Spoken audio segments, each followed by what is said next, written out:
यहाँ बता रहे हैं कि जो भौतिक शरीर हमारा किस प्रकार जो है कार्य करता है, किस प्रकार जीवित प्रतीत होता है। यहाँ एग्जाम्पल दे रहे हैं प्रभुपाद की, भौतिक शक्ति या प्रकृति स्वतंत्र रूप से कार्यशील नहीं है, ऐसी धारणा तो निपट मूर्खता है। जो भगवत गीता में स्पष्ट कहा गया है कि भौतिक प्रकृति स्वतंत्र रूप से कार्य नहीं करती। क्योंकि भगवत गीता भगवान ने कहा है ना, 9वें अध्याय के 10वें श्लोक में, मैं दक्षिण प्रकृति सूयते सचराचरम हेतु नाने न कौन्तेय जगत भी परिवर्तित है।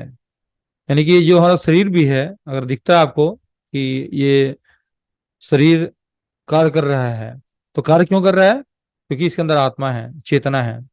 तो यानी कि देखा जाए तो इस सृष्टि में जो भी चीजें हैं, जो भी चेतन है, जो भी आपको इस संसार में चलायमान है, वो कहीं ना कहीं भगवान की शक्ति के माध्यम से ऐसा संभव है। जैसे इस पृथ्वी को देखते हैं आप, मान लीजिए पृथ्वी क्या है, अपनी धुरी पे घूम रही है। पृथ्वी में एक गुरुत्वाकर्षण बल है, एक शक्ति है। वो शक्ति पृथ्वी में कहां से आया? कौन दे रहा है वो शक्ति? वो शक्ति जो है साक्षात भगवान की है। हम देखते हैं कि जब आपको पृथ्वी को गर्भ सागर में डुबो दिया गया था हिरण्याक्ष के द्वारा, तो भगवान ने उसको गर्भोदक सागर के पानी का जो होता है ऊपर का ऊपरी हिस्सा, वहां पे जाके उनको रख दिया था। हाँ?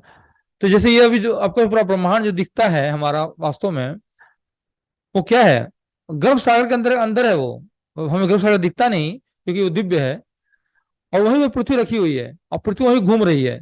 और श्रीमद् भागवत में आता है, ये संदर्भ आता है श्रीमद् भागवत के तीसरे कंठों का 18वें अध्याय का 8वें श्लोक में। मैत्रेय मुनि और विदुर से बोलते इस बारे में, बताते हैं किस तरह से भगवान ने पृथ्वी को गर्भोदक सागर के जल के ऊपर लाकर रख दिया, जल की सतह पे, और अपनी निजी शक्ति से को उसमें निजी शक्ति को उसमें स्थानांतरित कर दिया, जिससे कि वह जल पर तैरती रहे। भगवान ने क्या किया? अपनी शक्ति प्रत्यारोपित कर दी। इसी वजह से सारे ग्रह जो है घूम रहे हैं अपने ब्रह्मांड में, अपने अपने एक्सिस पे। अगर कोई शक्ति नहीं होती तो आप टकरा जाते हो, तो फिर तो ये भगवान की शक्ति है। यानी कि संसार क्या है, ये जो ब्रह्मांड है वो जड़ है, वो निर्जीव वस्तु है। लेकिन भगवान ने जैसे उसमें अपनी चेतना डाली, अपनी शक्ति डाली, वो जीवित प्रतीत होती है, घूमती हुई प्रतीत होती है। उसमें गुरुत्वाकर्षण की शक्ति आ गई उसमें। तो यही बात फिर आगे प्रभुपाद बताते हैं यहाँ पे कि यंत्र क्या है? भौतिक पदार्थ का बना है, अतः वो स्वेच्छा से कार्य नहीं कर सकता, लेकिन उसमें आत्मा के निर्देशन के अंतर्गत कार्य करना पड़ता है। जैसे एग्जाम्पल देते हैं टेप रिकॉर्डर का, तो टेप रिकॉर्डर क्या है? कोई ना उसको निर्देशित कर रहा है, इसी वजह से वो चलता है। वो मनुष्य के द्वारा बनाया गया है। हम भी देखते हैं संसार में कि हमने जो भी चीज बनाया, ये कार है, कार में अगर ड्राइवर ना हो तो कार चलेगी क्या? कार तो एक यंत्र मात्र है। तो हम ड्राइवर बैठता है, चेतन व्यक्ति बैठता है उसके अंदर, तो वो चल पाती है।